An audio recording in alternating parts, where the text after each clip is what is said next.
Chilli powder అన్ని రకాల వంటలకు పచ్చళ్లకు సరైన chilli powder. No colour no chemicals.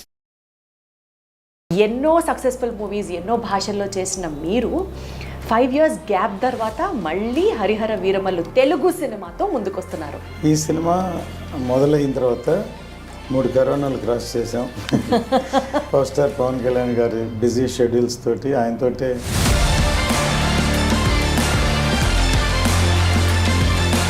సత్యాగ్రహి నుంచి మళ్ళీ హరిహర వీరమల్లు వరకు కళ్యాణ్ గారితోనే నేను సినిమా చేస్తున్నాను అన్న మీ పట్టుదలని నిజం చేసుకోవడానికి 5 years జర్నీ ఒక ఎగ్జాంపుల్ అన్నారు. అవి ఏమన్నారంటే ఒకవేళ మీరు కలిసి సినిమా చేసి సూపర్ హిట్ అయ్యి ఉంటే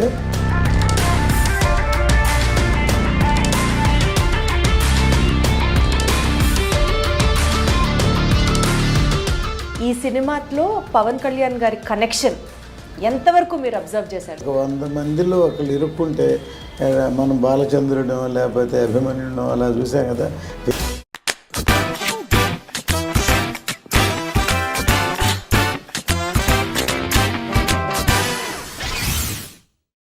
లెజెండరీ ప్రొడ్యూసర్ ఏఎం రత్నం గారు ఈరోజు నా షోలో గెస్ట్గా ఉన్నారు. ఇన్ఫ్యాక్ట్ ఇంటర్వ్యూ చాలా చాలా చాలా స్పెషల్, ఎందుకంటే పవన్ కళ్యాణ్ ఫ్యాన్స్ అందరూ వెయిట్ చేస్తున్నటువంటి cinema Harihara Veeramallu is all ready for release on June 12th. ఈ నేపథ్యంలో ఈ సినిమా గురించి, ఈ సినిమా విశేషాల గురించి ఆయనతో మాట్లాడదాం. ఏ సినిమా తీసినా సరే స్టార్ హీరోస్ అందరితో సూపర్ డూపర్ సక్సెస్ సాధించినటువంటి ఏఎం రత్నం గారిని డైరెక్ట్గా హరిహర వీరమల్లు సినిమా హైలైట్స్ గురించి అడిగి తెలుసుకునే ప్రయత్నం చేద్దాం. రత్నం గారు నమస్తే. నమస్తే. ఎలా ఉన్నారు సార్? సార్, మీ బ్యానర్ నుంచి శ్రీ సూర్య మూవీస్, ఈ బ్యానర్ నుంచి సినిమా వస్తోంది అని అంటే ప్రేక్షకులకి 100% ఒక కాన్ఫిడెన్స్, సినిమా సూపర్ హిట్ ఉండబోతుంది అన్నట్టు. ఎన్నో సక్సెస్ఫుల్ మూవీస్ ఎన్నో భాషల్లో చేసిన మీరు 5 years గ్యాప్ తర్వాత మళ్ళీ హరిహర వీరమల్లు తెలుగు సినిమాతో ముందుకొస్తున్నారు. అసలు ఈ గ్యాప్ వెనకాల ఉన్న రీజన్స్ కానీ, మీ మధ్యలో ఈ ఫేజ్లో అప్ అండ్ డౌన్ కానీ చెప్పండి సార్. అంటే ఈ సినిమా షూటింగ్ మొదలయ్యాక 5 years అయింది. మధ్యలో కూడా అంతకుముందు ఒక 5 years గ్యాప్ ఉండింది. ఆ 5 yearsలో నేను తమిళ సినిమాలు చేశాను.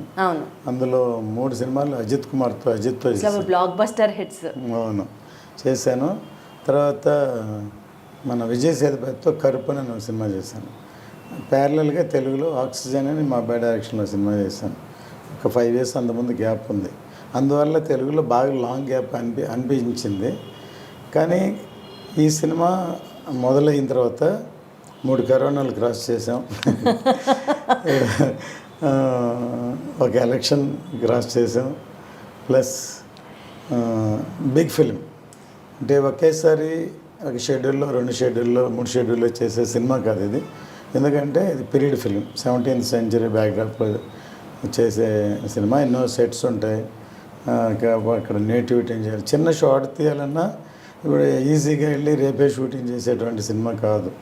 దానికి బ్యాక్గ్రౌండ్స్ ఉంటే స్పాన్ ఉంటుంది, సీజీ వర్క్ ఉంటుంది, గ్రాఫిక్స్ చాలా ఎక్కువ ఉన్నాయి సినిమాలో. గ్రాఫిక్స్ అంటే గ్రాఫిక్స్గా తెలిసేది 1-2 సీక్వెన్స్ ఉన్నా మిగతాది గ్రాండీర్ కోసరం, తర్వాత ఆ పీరియడ్కి తీసుకెళ్ళడం కోసరం గ్రాఫిక్స్ చేయాల్సి వచ్చింది.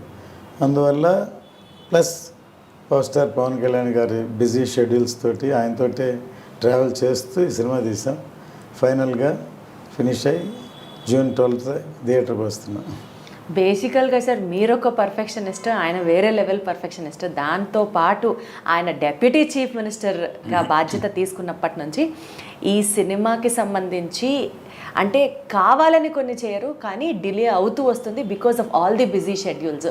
అది మీ మీద ఏమైనా ఇంపాక్ట్ ఉందా సార్? అంటే సినిమా ఇంకెప్పుడు రిలీజ్ అవుతుంది? It is a big project. ఇది న్యాచురల్గా డిలే అయ్యే కొంది అందరికీ తెలిసింది ఏంటంటే ఇంట్రెస్ట్లు ఇవన్నీ ఉంటాయి. కానీ దాంతోపాటు నేను ఎప్పుడు మనీ మైండ్గా సినిమా చేయను. చేస్తే ఆయనకు నాకున్న సాన్నిధ్యంతో ఏదో ఒక రీమేక్ సినిమా చేసేసి త్వరగా అయిపోతుంది, మనం ఇప్పటికి 2-3 సినిమాలు చేయొచ్చు. కానీ చేసే సినిమా మంచి సినిమా చేయాలి ఒకటి. తర్వాత ఆయన చాలా సినిమాలు చేసి ఈ సినిమాతో పాటు ఆయనకి మంచి పేరు రావాలి, నాకు పేరు రావాలి. ఒకసారి ఇప్పుడు మారుతుంది, ట్రెండ్ కూడా మారుతుంది ఇండస్ట్రీలో. సో దానికి తగ్గట్టు స్పాన్ ఉండే సినిమా అయితే పెద్ద సినిమా, పాన్ ఇండియా సబ్జెక్ట్ అని మేము ఓపెనింగ్లోనే అనౌన్స్ చేసాం. ఎందుకు చేసామంటే నేను ఖుషి టైంలో హిందీలో డబ్ చేద్దామని కళ్యాణ్ గారు కూడా అడిగితే అప్పుడు అది only love story social cinema కాబట్టి అది అప్పుడు అంత థియేటర్స్కి రారు, అందుకని అందుకు వద్దాను. ఈ సినిమా ఎవరిని అడగకుండా మొదటి రోజే పూజ రోజే నేను పాన్ ఇండియా అనౌన్స్ చేశాను. ఎందుకంటే ఈ సబ్జెక్ట్ అలాంటిది, ఈ సబ్జెక్టు సౌత్ కంటే నార్త్కి ఎక్కువ అవును సార్, మీరు అది డైరెక్ట్గా ఆ రోజు మీటింగ్లోనే చెప్పారు. నార్త్కి ఎక్కువ కనెక్ట్ అవుతుంది నా నమ్మకం కాదు, కనెక్ట్ అవుతుంది కూడా అటువంటి సబ్జెక్ట్. అందువల్ల దీన్ని పాన్ ఇండియా అని అనౌన్స్ చేస్తాం. దాంతో ఎక్కువ రెస్పాన్సిబిలిటీ ఎక్కువైపోయింది. ఫస్ట్ లుక్ మేము ఇవ్వగానే ఆయన గెటప్ చూశారు కదా, కళ్యాణ్ గారు ఫస్ట్ టైం ఈ గెటప్లో ఉంటున్నారు. ఎంతమంది ఆయన సోషల్ సినిమాలు చేశారు. రెస్పాన్సిబిలిటీ ఎక్కువైంది. ఎలా ఉంటుందో బాగా రావాలి, మళ్ళీ లేకపోతే ఉన్న పేరు పోతుంది కదా, కష్టపడి సంపాదించిన నా పేరు ఆయన పేరు అందరి పేరు స్పాయిల్ చేయడం ఇష్టం లేక పర్ఫెక్షన్కు ఇంత టైం అయింది. బేసికల్గా సార్ మీరు చాలా పర్టికులర్గా ఉన్నారట కదా, కళ్యాణ్ గారితో సినిమా చెయ్యాలి, చేస్తే ఆయనతోనే చెయ్యాలి అని. ఎందుకంటే ఖుషి సూపర్ హిట్, బంగారం అయిపోయిన తర్వాత సత్యాగ్రహి నుంచి మళ్ళీ హరిహర వీరమల్లు వరకు కళ్యాణ్ గారితోనే నేను సినిమా చేస్తున్నాను అన్న మీ పట్టుదలని నిజం చేసుకోవడానికి 5 years జర్నీ ఒక ఎగ్జాంపుల్ అంటే ఇప్పుడు సత్యాగ్రహి అని ఆయన డైరెక్షన్లో ఏఆర్ రెహమాన్ గారి మ్యూజిక్తో పిసి శ్రీరామ్ కెమెరా అని పెద్ద పూజ చేసి ఆయనే టైటిల్ చెప్పి అనౌన్స్ చేస్తాం. తర్వాత అది జరగలే. ఎందుకు జరగలేదంటే ఆయనే డైరెక్టర్, ఆయనే కథ కూర్చోవాలి, కథ చేయాలి. దానికి ముందు జానీ డైరెక్ట్ చేశారు. సో అందువల్ల మేబీ జానీ అందరికి తెలిసింది అనకూడదు, కానీ సక్సెస్ అవ్వలేదు కాబట్టి ఆయన వద్దనుకున్నారని నాకు తెలియలే. సరే, నాకు ఇప్పుడు లేటెస్ట్గా అనిపించింది ఏంటంటే, నేను మొన్న ఒకసారి కళ్యాణ్ గారిని కలిసినప్పుడు, సార్ నేను అప్పట్లో మిమ్మల్ని కలవలేదు, ఒకవేళ నేను కలిసి ఉంటే ఖచ్చితంగా చేసేవాడిని సార్, నేను ఇవన్నీ చూడండి పెద్ద హిట్ అయి ఉండేది అంటే నవ్వు ఏమన్నారంటే, ఒకవేళ మీరు కలిసి సినిమా చేసి సూపర్ హిట్ అయ్యి ఉంటే నేను అమెరికన్ లాగా సినిమాలే చేసుకుంటూ ఉండేవాడిని, పాలిటిక్స్లోకి వచ్చి ఉండేవాడిని కాదు. అంటే పవన్ కళ్యాణ్ గారు పాలిటిక్స్లో రావడానికి తెలియకుండా ఒక ఫోర్స్ కారణంలో మీరు కూడా ఉన్నారన్నమాట. అంటే ఆయనకి ఎప్పుడు నాకు లాంగ్ జర్నీ 2 దశాబ్దాలతో కూడా ఆయనకి నాకు చాలా ఇష్టం. ఎందుకంటే సినిమా ఆర్టిస్ట్గా కాదు, ఒక వ్యక్తిగా ఆయన ఆశయాలు, ఆయన భావాలు, ఆయన అవన్నీ నాకు బాగా ఇష్టం. సో ఆయన ఎప్పుడు ప్రజాసేవ చేయాలనే ఉద్దేశంతో ఉంది సినిమాల కంటే. ఆయన ఎప్పుడు నేను చెప్పడం కాదు, బై పవర్స్ నేను సినిమాలకు వచ్చాను కానీ అని చెప్తూ ఉన్నారు. యాక్చువల్గా అది నిజం, కానీ వచ్చారు కాబట్టి ఆయన చేయాలి. ఆయన సినిమాల్లో కూడా ఆయనకి బాగా కనెక్ట్ అయితేనే అది ఆ సినిమా బ్రహ్మాండంగా ఉంటుంది, లేకపోతే అలా ఉంటుంది. సో ఆయన దాంట్లో నుంచి ఇది కరెక్ట్ కాదనుకుని మళ్ళీ డైరెక్షన్కి వెళ్ళారేమో. డైరెక్షన్ ఒకవేళ సక్సెస్ అంటే ఆ ప్రొఫెషన్లో అలా ఉండిపోయేవారేమో. కానీ అది కాకపోతే దానికి సినిమాల కంటే నాకు ఆయనకి ప్రజాసేవ ముఖ్యం కాబట్టి ఆయన రాజకీయాల్లోకి వెళ్ళారు. అదే దాన్ని మాత్రం వదలకుండా పట్టుబట్టి కష్టపడ్డారో నేను వేరే ప్రత్యక్షంగా చెప్పక్కర్లేదు, కానీ ఫైనల్గా అచీవ్ చేశారు. కానీ ఒక విధంగా ఏమంటారంటే, ఎప్పుడు మేము power star Pawan Kalyan power star నరుస్తుంటారు కదా, మేము పవర్ స్టార్ నా సినిమాలో టైటిల్ వేయొద్దు అని అనేవాళ్ళు. సరే, ఎందుకంటే పవర్ వస్తే కూడా ఆయన పవర్ని మనం పవర్ స్టార్ అని అనిపించుకోవడం ఆయనకి అది ఇష్టం లేదనమాట. మనం ప్రూవ్ చేయాలి, ప్రజాసేవ చేయాలి తప్ప పవర్ స్టార్ అని కాదని. ఆయనకు అలా చెప్పుకుంటూ పోతే ఎన్ని లేవు సార్. పవర్ స్టార్ అన్నది ఆయనకి ఇష్టం లేకపోవచ్చు, కానీ ఇప్పుడు ప్రత్యేకంగా ఎలక్షన్స్ టైంలో పిఠాపురం ఎమ్మెల్యే గారి తాలూకా అన్నది ఎంత ట్రెండ్ అయింది సార్. ఇప్పుడు హరిహర వీరమల్లు గారి తాలూకా అని చెప్పాలి. ఇంకా పవర్ స్టార్ అన్నది ఆయన ఎలివేట్ చేయడవద్దు అని అంటే. సార్ బేసికల్గా ఈ సినిమా ఇందాక మీరు అన్నట్లు ఆయన గనక ఫిక్స్ అయితే, కనెక్ట్ అయితే వేరే లెవెల్ ఉంటుంది అన్నది. ఈ సినిమాలో పవన్ కళ్యాణ్ గారి కనెక్షన్ ఎంతవరకు మీరు అబ్జర్వ్ చేశారు? నిన్న ఒక సాంగ్ రిలీజ్ అయింది, చూసి ఉంటారు. దాంట్లో కొన్ని చిన్న క్లిప్స్ ఉన్నాయి. దాన్ని చూసి ఉంటే ఆయన ఎంత కనెక్ట్ అయ్యారో, విజృంభించి అలా చేశారు, అది దాన్ని బట్టి అర్థమవుతుంది. అంటే మీ అసెస్మెంట్ సార్, మీరు ఇంకా క్లోజ్గా ట్రావెల్ చేశారు, మీరు ఇంకా దగ్గరగా చూస్తారు కాబట్టి అదే చెప్తున్నాను. అది అసలు ఒక సినిమాటిక్ ఫైట్లా లేదు. అంటే రియల్గా ప్రాణం పెట్టి చేసినట్లే. కాదు, ఒక 100 మందిలో ఒకళ్ళు ఇరుక్కుంటే మనం బాలచంద్రుడో లేకపోతే అభిమన్యుడో అలా చూసాం కదా, వీర విహారం చేసినట్లు ఉంది అది యాక్చువల్గా.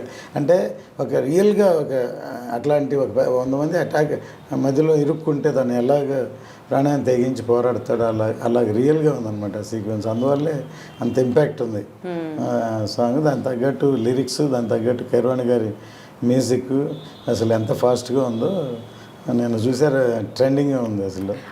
సార్ పవన్ కళ్యాణ్ గారిది ఒక్క బజ్ రావాలి కానీ అది ట్రెండింగ్ అయిపోతుంది అంతే. అంత క్రేజ్ ఆయనకి, అంత ఫాలోయింగ్ ఆయనకి. బేసికల్గా సార్ యాజ్ అ ప్రొడ్యూసర్ ఈ ప్రాజెక్ట్ విషయంలో డ్యూరేషన్ కావచ్చు, ఇన్ని ఇయర్స్ ట్రావెల్ చేయడం కావచ్చు, అప్స్ అండ్ డౌన్స్ కావచ్చు, మీకు బాగా toughest challenge being a producer of Harihara Veeramallu సినిమాకి ఏమనిపించింది సార్? ఏ సిచ్యువేషన్ అనిపించింది? నాకు ఇది లాంగ్ జర్నీ అందరికీ తెలిసిందే. ఎందుకంటే మధ్యలో కరోనా వచ్చినప్పుడు అందరం అసలు ఇక్కడ లేవు, కనెక్షనే లేదు ఎక్కడ. మళ్ళీ సెకండ్ కరోనా అప్పుడు కళ్యాణ్ గారు కూడా కరోనా వచ్చింది. ఆయన బాగా ఫేస్ చేశారు. చాలామంది ఆయన రికవర్ అవ్వాలని మేము అనుకున్నాం. టైం పట్టింది. రికవర్ అయిన తర్వాత అప్పుడు భీమ్లా నాయక్, హరిహర వీరమల్లు 2 ప్యారలల్గా చేస్తున్నారు. అప్పుడు ఆఫ్టర్ కోవిడ్ అంత ఇమ్మీడియట్ రికవర్ ముందు ఒక సినిమాని ఫినిష్ చేసి దాని ముందు అది రిలీజ్ చేద్దాం. తర్వాత చాలా టైం బట్టి తర్వాత మా షూటింగ్ వచ్చారు. వచ్చిన సీక్వెన్స్ తోటి అసలు అప్పుడే సినిమా అయిపోవాలి, కానీ ఆ సీక్వెన్స్ చాలా ఇంపార్టెంట్. అది దాదాపు 60 డేస్ చేసాం. అందులో దాదాపు 45-50 డేస్ కళ్యాణ్ గారు ఉన్నారు ఒకే సీక్వెన్స్. ఇంతవరకు మేబీ హిస్టరీ అవ్వచ్చు. ఒక సీక్వెన్స్ ఒక క్లైమాక్స్ చేసిన 10 రోజులు 15 రోజులు చేస్తాం. 60 డేస్ ఒకే ఒక సీక్వెన్స్. సో అందువల్లే దాంట్లో అంత పవర్ ఉంది. మేబీ అక్కడ రామోజీలో షూట్ చేస్తే అక్కడ ఒక హిల్ ఉంది. 4:30కి లైట్ పోద్ది, 4:30 సాయంత్రానికి. 4:30కి జనరల్గా 4:30 to 6 ఒక సాఫ్ట్ లైట్ ఉంటుంది. అప్పుడు బాగా ఫాస్ట్గా హార్ష్గా ఉన్నప్పుడు అందరూ టైర్ చేయలేరు, ఎక్కువ వర్క్ జరుగుతుంది. అలాగే అన్ని రోజుల్లో డైలీ 1.5 hours 2 hours పోతే అది 50 రోజుల్లో అదో 15 రోజులు 20 రోజులు పోయినట్టే లెక్క. అంతే అంతే.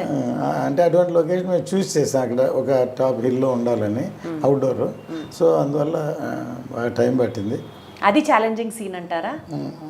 ఛాలెంజింగ్ అని కాదు, దాన్ని బాగా కష్టపడి డీటెయిలింగ్గా తీయాల్సిన సీన్ అది. అది అంత కష్టపడినందుకు దాన్ని అన్ని కెమెరాలతోటి అన్ని రోజులు షూట్ చేసిన అది చూసి ఎడిట్ చేయడానికే 3 months పట్టింది. ఒక్క సీన్ ఎడిట్ చేయడానికి 3 నెలలు. అన్ని కెమెరాలు ఉన్నాయి, అన్ని షాట్లు ఉన్నాయి, అంత ఉంది. దాన్ని అన్ని చూడాలి, సెలెక్ట్ చేయాలి. దాన్ని చేస్తేనే ఒక గ్రిప్ రావాలి కదా ఆ సీక్వెన్స్కి. 5 ఏళ్ళు ఎందుకు పట్టిందో ఇప్పుడు అర్థమవుతుంది సార్ మాకు. ఈ సినిమా స్టార్ట్ చేసినప్పుడు సినిమాకి దర్శకత్వం వహించింది క్రిష్ గారు. తర్వాత ఆయన తప్పుకొని మీ అబ్బాయి జ్యోతి గారు డైరెక్షన్ డిపార్ట్మెంట్ ఆయన ఓన్ చేసుకోవడం జరిగింది, ఆయన లీడ్ చేయడం జరిగింది. సరే, ఇది ఎందుకు జరిగింది అన్నది ఫస్ట్ క్వశ్చన్ అయితే, జ్యోతి గారు హ్యాండిల్ చేయడం ఇంత పెద్ద ప్రాజెక్ట్ అన్నది యాజ్ అ ప్రొడ్యూసర్గా ఇది ఒక రిస్కీ ఫేజ్ అని మీకు అనిపించిందా, అనిపించలేదా?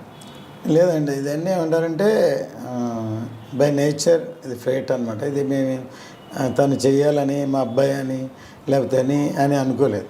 ఒక విధంగా తను ఈ కరోనా దాటి క్రిష్ గారు లాంగ్ జర్నీ చేసి వెయిటింగ్ అయ్యండి, ఆయనకి వేరే ప్రాజెక్ట్స్ ఉండి ఎవరికైనా సర్వేలు ఉంటుంది కదా, దాంతో వెళ్ళడం తను ఒక విధంగా కాపాడినట్టే అవుతుంది ప్రాజెక్ట్ని. ఒక విధంగా తప్పుకోవడమా? ఆయన తప్పుకోవడం కాదు, మా జ్యోతి ఎంటర్ అవ్వడం, తప్పుకోవడం కాదు, తప్పు అలానో. ఎందుకంటే ఒక విధంగా ఈ ప్రాజెక్టు ఈ లైన్ ఈ ఇన్స్పిరేషన్ స్టార్ట్ అవ్వడం మెయిన్ క్రిష్ గారే. ఆయన అసలు మేము ఫస్ట్ వేదాళం అనే సినిమాని రీమేక్ చేద్దాం అనుకున్నాం. అప్పుడు ఫస్ట్ డైరెక్టర్ ఒకసారి కుదరలేదు. తర్వాత ఫస్ట్ ఎలక్షన్ వచ్చింది. ఆ మధ్యలో ఒకసారి కృష్ణ గారు నాకు బాగా పరిచయం ఉంది. ఫస్ట్ గమ్యం సినిమాని చూసి నేను ఇప్పుడు తమిళ రైట్స్ కొనుక్కుని అప్పటి నుంచి పరిచయం. తర్వాత నాకు ఫోన్ చేశారు ఆయన, మణికర్ణిక సినిమా షూటింగ్ జరుగుతున్నా, సరే ఒకసారి మిమ్మల్ని కలుస్తాను, దగ్గర ఒక లైన్ ఉందని. బాంబే నుంచి వచ్చి ఒక 1 hour నాకు లైన్ చెప్పారు. లైన్ నాకు బాగా నచ్చింది. సరే విన్నాను, అది కళ్యాణ్ గారు చేస్తేనే బాగుంటుందని ఆయన చెప్పారు. సరే ఇది ఇట్లా ప్రాజెక్ట్ అవుద్ది అనుకోలేదు అప్పుడు. తర్వాత ఆయన ఎలక్షన్ అయిపోయిన తర్వాత ఏం చేద్దాం అని అడిగితే, ఇంకొక ప్రొడ్యూసర్ ఎవరైనా సరే ఇలాంటి సబ్జెక్ట్ కావాలని కోరుకోరు, చెప్పరు. అదే సినిమాని రీమేక్ చేసేద్దాం అంటే ఫాస్ట్గా అయిపోయేది మీరు అన్నట్టు. కానీ నేను చెప్పాను ఇలాంటి ఒక లైన్ ఉంది కృష్ణ గారిని చెప్తాను నేను పిలిస్తే అప్పుడు ఆయన నా మీద కృష్ణ గారే చెప్పారు, ఆయన జడ్జిమెంట్ నేను నమ్ముతాను అని చెప్పి కృష్ణ గారికి చెప్పారు. అలా స్టార్ట్ అయింది అనమాట ఈ ప్రాజెక్టు. స్టార్ట్ అయింది. దాని తర్వాత ఫస్ట్ కోవిడ్, సెకండ్ కోవిడ్ ఇవన్నీ క్రాస్ అయ్యి టైం పట్టింది. దానివల్ల లేట్ అవుతుంది ప్రాజెక్ట్. చాలా సంవత్సరాలు అవ్వడంతో తనకి వేరే కమిట్మెంట్ ఉందని తర్వాత తనే చెప్పి తన ఇష్టపరంగా తన జ్యోతిని చేయమని దాన్ని జ్యోతి గారు రెస్పాన్సిబిలిటీ తీసుకున్నప్పటి నుంచి ఇంకా ఎంత అంటే ఒక డైరెక్టర్ ఒక ప్రాజెక్ట్ని సగం కాలం నడిపించిన తర్వాత ఆ బాధ్యత తీసుకోవడం అనేది ఇంకా ఎక్కువ ప్రెషర్. అసలు యాక్చువల్గా మేము ఫుల్ కథని ఇంకా ఇంకా రాలేదు, చేద్దాం అనుకున్నాం. సరే టైం డ్యూరేషన్ అవ్వడం, తర్వాత ఎక్కువ సీక్వెన్స్ని ఆల్రెడీ ప్రీ క్లైమాక్స్గా ఇప్పుడు వాడింది అంతవరకు ఉంది. ఫస్ట్ హాఫ్లో చేసాం, ఇంతవరకు చేసాం. నేను పార్ట్ 1 చేద్దామని జ్యోతి ఎంటర్ అయిన తర్వాత అనుకున్న తర్వాత పార్ట్ 1 చేద్దాం అనుకొని దాన్ని అంత ఫుల్ఫిల్ చేయాలి, తర్వాత అంత స్ట్రాంగ్గా చెప్పాలి, దాన్ని చేయాలి. సీక్వెన్స్ షూట్ చేసాం. తను ఎంటర్ అయిన తర్వాత తను బేసిక్లీ రైటర్. తను చదువుకునేటప్పుడే +2 చదువుతున్నప్పుడే స్నేహం కోసం స్క్రిప్ట్ ఇచ్చాడు తనకి.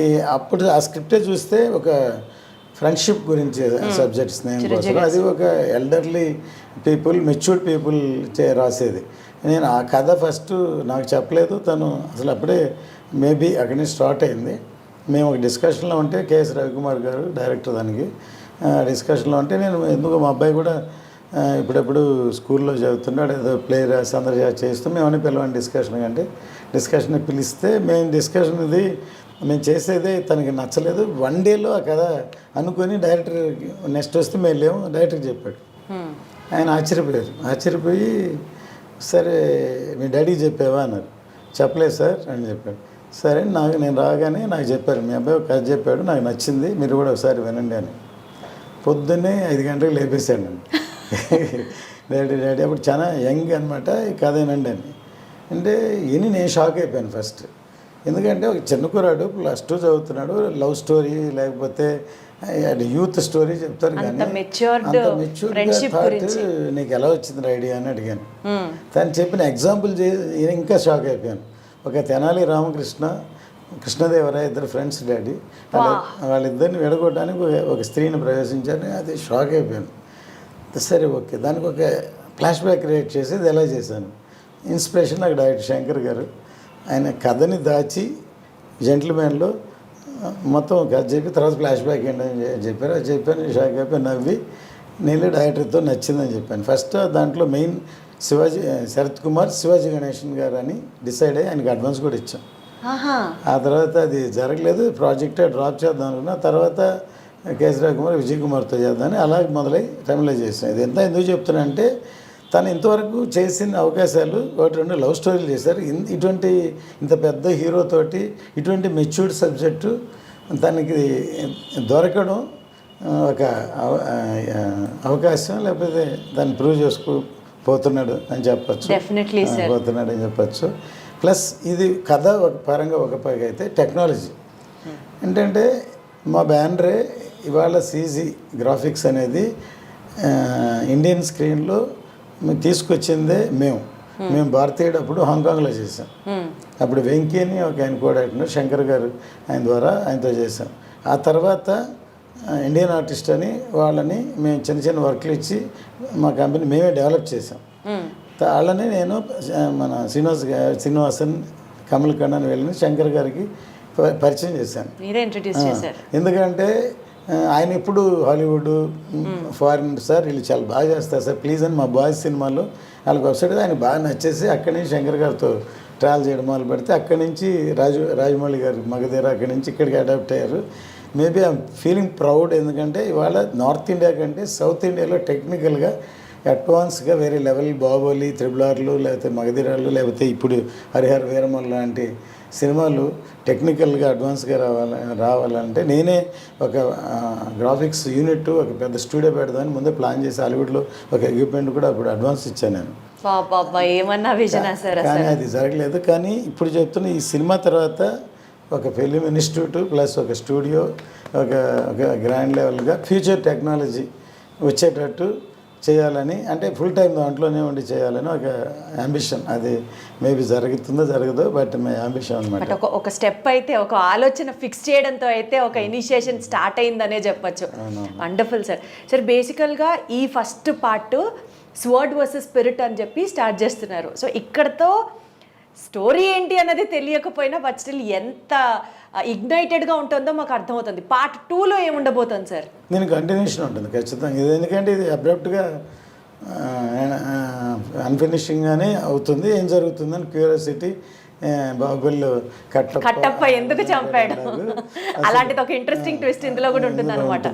అందుకని సెకండ్ పార్ట్లో ఏమవుతుంది అనేది ఉంటుంది అని డెఫినెట్ క్యూరియాసిటీ ఉంటుంది.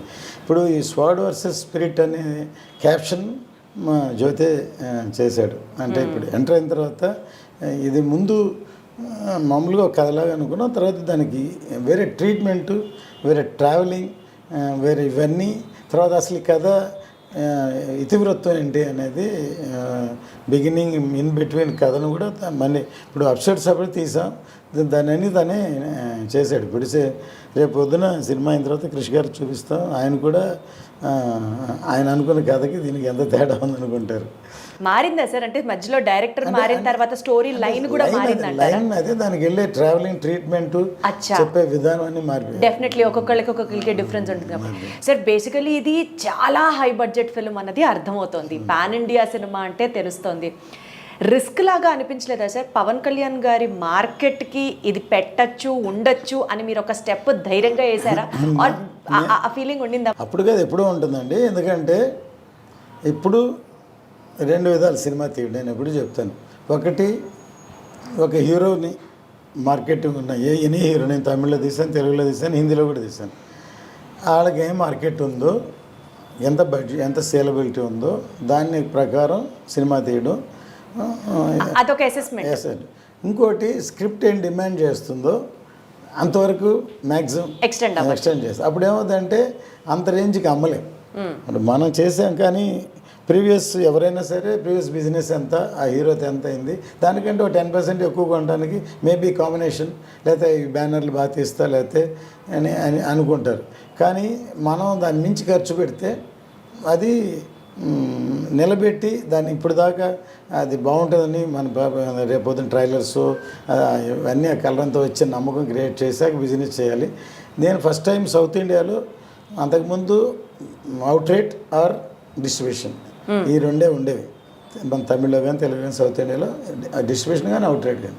ఫస్ట్ ఎంజీ అని తీసుకొచ్చింది సౌత్ ఇండియాలో. నేను హిందీ సినిమా చూసి ఎందుకు ఎంజీ తీసుకొచ్చా అంటే, మనం బాగా ఖర్చు పెట్టి సినిమా తీస్తాం, అంత రేంజ్కి అమ్మలేము. కానీ సినిమా రిలీజ్ అయ్యాక, హిట్ అయ్యాక, వాళ్ళ బయర్కి వాళ్ళ డబ్బులు వాళ్ళకి వచ్చాక, కమిషన్ వర్కౌట్ అయ్యాక వచ్చాక 50-50 అని ఎంజే తీసుకొచ్చాను. ఆ తర్వాత మన తెలుగులో ఇంకొక అడ్వాన్స్గా నేను చేయలేదు, ఎన్ఆర్ఐ వరకు వెళ్ళింది. ఎందుకంటే నాన్ రికవరబుల్ అడ్వాన్స్ కింద డిస్ట్రిబ్యూషన్కి ఇంకొక పరిమాణం. డిస్ట్రిబ్యూషన్ అంటే రిస్క్ ప్రొడ్యూసర్స్ ఫేస్ చేయాలి, ఎన్ఆర్ అయితే ఫేస్ చేయరు. సక్సెస్ అయితే ఓన్లీ కమిషన్ అని నాన్ రికవరబుల్ అడ్వాన్స్. కానీ అది ఎందుకంటే వాల్యూమ్ పెరిగిపోయింది బాగా, లక్షల్లో ఉంది, కోట్లకి వెళ్ళి 100 కోట్లకి వెళ్ళిపోయింది. సో అలాగే 20% కమిషన్ వస్తేనే that is it self recovery అయిపోయినట్టే లెక్క. రికవర్ అయిన తర్వాత ప్రాఫిట్ వచ్చేసినట్టే. అందుకని ఎన్ఆర్ఐ తెలుగు, మళ్ళీ తమిళ్లో కూడా ఎన్ఆర్ఐ లేదు, ఓన్లీ తెలుగులో ఉంది. సో ఎందుకంటే నేను బడ్జెట్ హై బడ్జెట్లో మొదటి నుంచి ఒక్కోసారి నాలోనే ఒక వార్ జరుగుతుంది లోపల. బేసిక్లీ నేను ప్రొడ్యూసర్నా టెక్నీషియన్, ఫైనల్గా టెక్నీషియన్ని ప్రొడ్యూసర్ని డామినేట్ చేస్తున్నాను. ఎందుకంటే ఒక సీక్వెన్స్ చేస్తున్నా, దీనికి ఇంత బడ్జెట్ ఎంతైనా ఉంటుంది, ఎంతైనా బట్టి ఇంతే అనుకొని చేయాలి. కానీ బాగా రావాలని దాన్ని మించి ఇంకొంచెం పెడితే బాగుండు అని అనిపిస్తుంది. పెడుతుంది, బాగా రావాలి. ఇప్పుడు ప్రస్తుతం ఇక్కడ కానీ తమిళనాడులో మా బావమరిది ఉన్నారు, రఘురామన్, తన ప్రొడక్షన్ చూసి, ఇక్కడే మా బ్రదర్ దయాకరన్ తను చూస్తాడు. వాళ్ళేమో మనకేం పని లేదు, ఎందుకని నువ్వు అట్లా పెంచుకుంటూ పోతే లాస్ట్కి ఎక్కడికి వెళ్తా అని అంటూనే ఉంటారు. అంటూనే ఉంటారు. తర్వాత లాంగ్ ప్రొడక్షన్ అవ్వడం వల్ల మనం ఖర్చు పెట్టిన దానికంటే బేసిక్ ఇంట్రెస్ట్లు ఇవన్నీ ఏ ప్రాజెక్ట్కైనా అన్ని క్యాలిక్యులేట్ చేయాలి. కానీ నేను అవన్నీ చూస్తే భయం వేస్తుంది. ఇలాంటి సినిమాలు తీలేము అనమాట.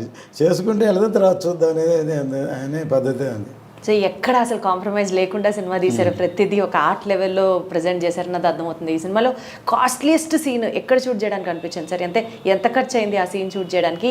ఏది కాస్ట్లీయెస్ట్ సీన్? ఇప్పుడు ఇవన్నీ అయిపోయిన తర్వాత ఇప్పుడు ఆల్మోస్ట్ క్లైమాక్సే ఇప్పుడు మీరు తీసింది.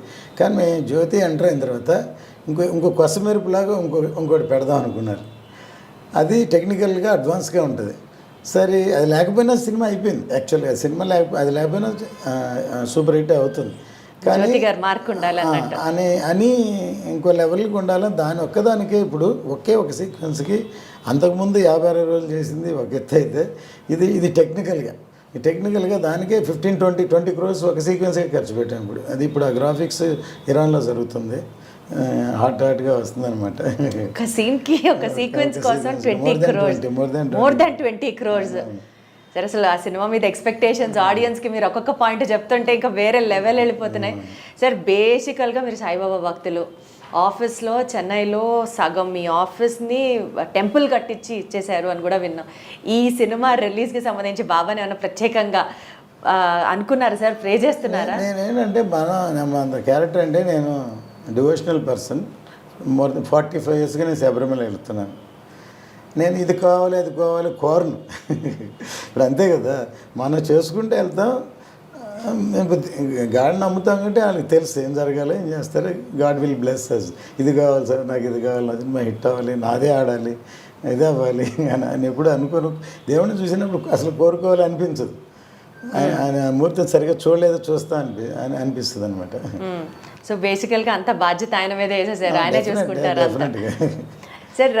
ఈ సినిమా గురించి ఇప్పటివరకు హైలైట్స్ మాట్లాడాం, బట్ ఆడియన్స్లో ఇంకాస్త ఇంక్విజిటివ్నెస్ ఉన్న ఇంకొక ప్రాజెక్ట్ మీ బ్యానర్ నుంచి 7G బృందావన్ కాలనీ Part 2 కూడా వస్తుంది అని రిలీజ్. అది కూడా చాలా స్పెక్యులేటివ్గా నడుస్తుంది, ఎప్పుడెప్పుడు ఏంటి అన్నది. దాని గురించి మోర్ దెన్ 50%, 60% అయిపోయింది.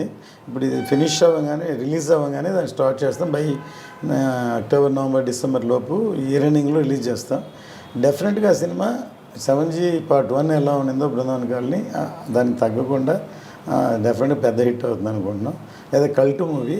ఇప్పటికీ నేను చేసిన సినిమాల్లో చాలా సినిమాలు ఈ మధ్యన ట్రావెల్ చేస్తుంటే one of the Brindavan colony, భారతీయుడు మెసేజ్ ఓరియంటెడ్ ఫిలిం. తర్వాత నేను డైరెక్ట్ చేసిన పెద్దరికం. చాలామంది అప్పట్లో ఉన్న జనరేషన్ వాళ్ళు మెచ్యూర్డ్ పీపుల్ సార్, ఒక ఫ్యామిలీస్ ఏం చెప్పారు సార్, ఏం చేయలేదు సార్, ముసలాయన యాక్ట్ చేశాడు సార్ అని భానుమతి గారు చేశారు అని అడుగుతుంటారు. సో అట్లాంటి తర్వాత ఎంటర్టైన్మెంట్ అయినా ఖుషి, భారతీయుడు, కొన్ని ల్యాండ్ మార్క్స్. ఒకటేంటి అన్ని హిట్లే, కానీ బృందావన్ కాలనీలో సాంగ్స్ కూడా hit. Songs and dialogues, songs అన్నీ నేనే రాశాను. సాంగ్స్ అండ్ అదే సార్, ఇందాక మీరు అన్నారు జ్యోతి గారు మంచి రైటర్ అని. ఎక్కడి నుంచి వచ్చిందంటే ఆబ్వియస్లీ అది మీ దగ్గర నుంచే వచ్చి ఉంటుంది. మీలో ఉన్న ఆ లిరిసిస్ట్ స్కిల్స్ అన్నీ కూడా. నా నెక్స్ట్ క్వశ్చన్ అడగబోతున్నాను మిమ్మల్ని. ఈ సినిమాలో కూడా హరిహర వీరమలలో ఏమైనా పాటలు రాశారా? ఇంతవరకు రాయలేదు. ఇంకా లాస్ట్ ఏదో మిక్స్ అయ్యేందుకు బ్యాక్గ్రౌండ్లో ఉంది. మేబీ రాస్తానని తెలియదు, కానీ ఇంతవరకు అంటే రాస్తారనమాట, తెలియదు. ఇదన్నమాట. Wonderful sir, super. Looking forward ఈ సినిమా రిలీజ్ కోసం. పవన్ కళ్యాణ్ గారి ఫ్యాన్స్ అందరూ, వీరాభిమానులందరూ ఆయనని ఎలా చూపించారా ఈ సినిమాలో, ఏముండబోతుందా అన్న ఒక ఎంతూసియాజంతో, ఒక ఎక్సైట్మెంట్తో వీఆర్ ఆల్ లుకింగ్ ఫార్వర్డ్. ఈ సినిమా సూపర్ సక్సెస్ అవ్వాలని మనస్ఫూర్తిగా కోరుకుంటున్నాం సార్. బిజినెస్ ఇప్పటివరకు ఎట్లా జరిగింది సార్? బిజినెస్ ఇక్కడి నుంచే స్టార్ట్ చేస్తాం. ఇప్పటి నుంచే స్టార్ట్ చేయాలనుకుంటున్నారా? ఎందుకంటే డెఫినెట్గా ఇది అభిమానులకి ఒక పండగలా ఉంటుంది అనుకుంటున్నాను నేను. రిలీజ్ రోజు థియేటర్స్ దగ్గర పండగ వాతావరణం డెఫినెట్గా ఉంటుంది. అట్లా ఏదైనా కొంచెం లీక్ చేయండి సార్, పవన్ కళ్యాణ్ గారిని హైలైట్స్ ఆయన్ని చూపించిన విధానంలో ఫ్యాన్స్కి కొంచెం. పిక్చర్ స్టార్ట్ అయిన దగ్గర నుంచి ఒక 2-3 సీక్వెన్స్ వాళ్ళకి 2-3 చోట్ల డెఫినెట్ క్లాప్స్ కొడతారు.